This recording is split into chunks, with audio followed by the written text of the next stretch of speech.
ప్రార్థన ద్వారా మాత్రమే మన కుటుంబానికి మనం కంచెను వేసుకోగలం. మన కుటుంబంలో ఉన్న ఏ వ్యక్తి కూడా అపవాదికి అవకాశం ఇవ్వకుండా ఉండాలంటే ప్రతి వ్యక్తి ప్రార్థన అనుభవంలో ఉండాలని దేవుడు ఆశిస్తూ ఉన్నాడండి.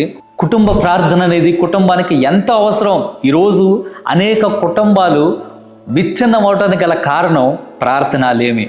అనేక కుటుంబాల్లో అపవాది కార్యాలు జరగడానికి గల కారణం, అపవాది ఆ కుటుంబాలను నాశనం చేయడానికి గల కారణం ప్రార్థనలేమే.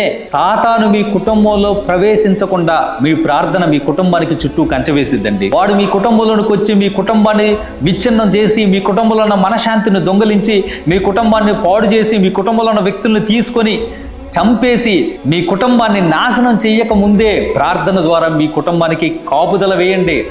ప్రార్థన కంచెను ప్రతిరోజు మీ కుటుంబానికి వేసుకోవటం నేర్చుకోండి.